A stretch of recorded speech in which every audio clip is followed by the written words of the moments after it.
Ojalá, ilusión compartida, deseo vivo, esperanza que convoca voluntades. Mejor aún, compromiso, asumir ideas, desafíos y ayudar a pensar. Ojalá también es tarea nuestra y suya, convertir ilusión en realidad de bienestar. Con ustedes, despuntando el día, ojalá. Muy buenas noches a todos y a todas. Ojalá les da la bienvenida. Muchos dicen en los medios de comunicación que los legisladores que están abocados, que están en el proceso de discusión de la nueva Constitución, pues temen al poder de las iglesias y que, fundado en ese temor, pues no quieren molestarlas, no quieren, ¿verdad?, porque quieren reelegirse. Y en ese sentido, alegan, dicen que por no contrariarlas podrían vulnerar los derechos de las mujeres.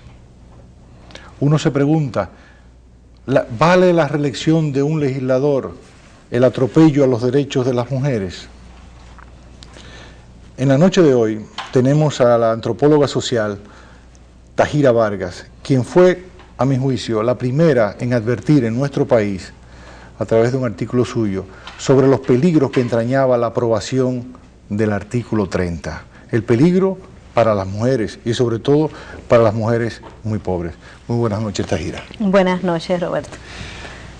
En tu más reciente artículo, tú destacabas y hablabas sobre lo que significa la responsabilidad del legislador y de la necesaria vinculación del legislador con su territorio y con sus electores. Y decías que los legisladores habrían en cierto modo traicionado a sus electores por no consultarles, por no tomarles en cuenta en lo que sería su deseo o su visión sobre un tema tan controversial como el artículo 30 y los derechos de las mujeres.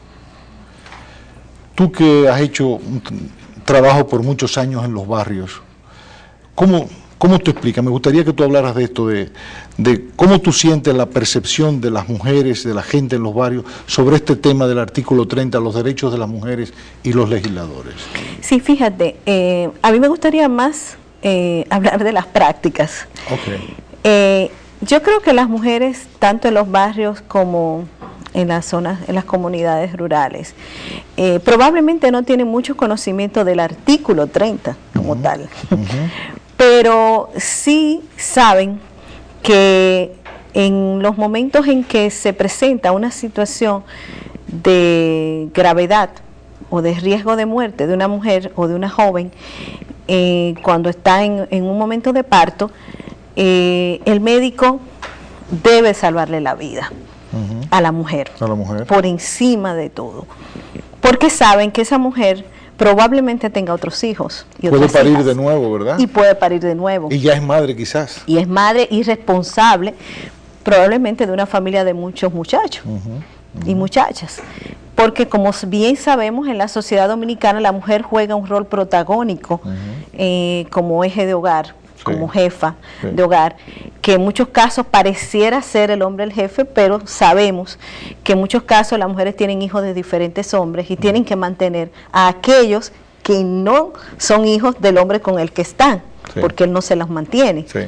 O tienen hijos de hombres que ya no viven con ellas o que nunca vivieron con ellas. Entonces, si una mujer que es la responsable del sostenimiento de todos estos hijos muere, ¿qué pasa con esos niños y esas niñas? Entra en riesgo su vida. O sea, tú sugieres que para la gente pobre es obvio que en unas circunstancias de peligro, de un embarazo peligroso, digamos, lo lógico es que se salve a la madre. Que se salve la madre. O sea, que eso no es cuestión filosófica, religiosa. No, para nada. Eso es de sentido común. Eso es de sentido común. Y otro tema es el tema de los abortos. O sea, aun cuando las mujeres asistan a la iglesia, a misa, y el sacerdote habla en contra de los abortos, las mujeres se practican abortos. O sea, que no siguen entonces la pauta religiosa. No, para nada. Y no la siguen en muchos ámbitos. Y se consideran religiosas. Y son religiosas. Tú les preguntas y dicen que son católicas, evangélicas. Totalmente, son católicas, son evangélicas y son a veces hasta líderes en las comunidades. Y son parte importante del proceso. ¿Por qué se produce eso? O sea, ¿cómo se convive con eso? Se convive con eso por una simple y sencilla razón.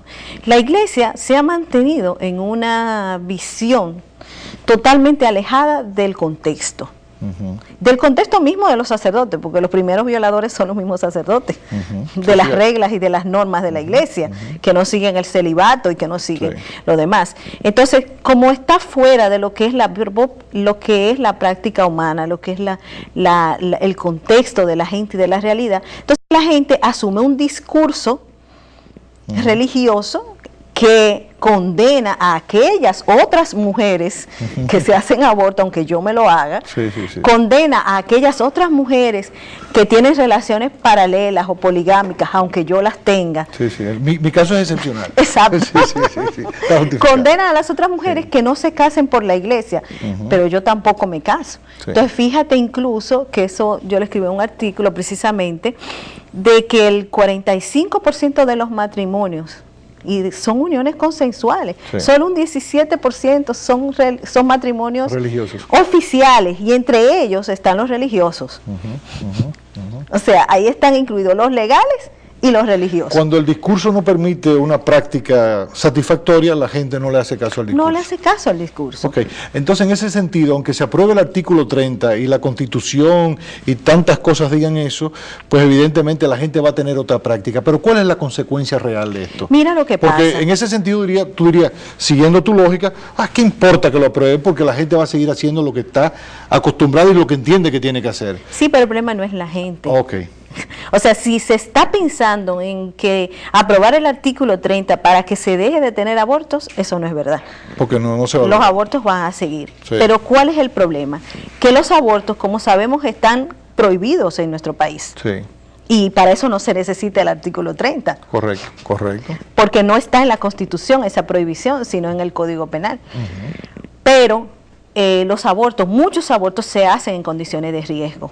Muchas mujeres se introducen objetos, se beben trepacito, se beben un líquido de tubería para inducir un aborto y entran en una fase de riesgo, un sangramiento continuo. Y así llegan al hospital. Y llegan al hospital con ese sangramiento continuo, y el médico en la actualidad debe atenderla y salvarle la vida. Eso es lo que hace ahora mismo. Eso hace un médico. Si se aprueba el artículo 30. Si se aprueba el artículo 30, el médico probablemente no lo haga porque puede entrar en una situación de ilegalidad de su práctica. Aun cuando, digamos, su experiencia y sus conocimientos médicos indiquen que tiene que hacerlo. Exacto.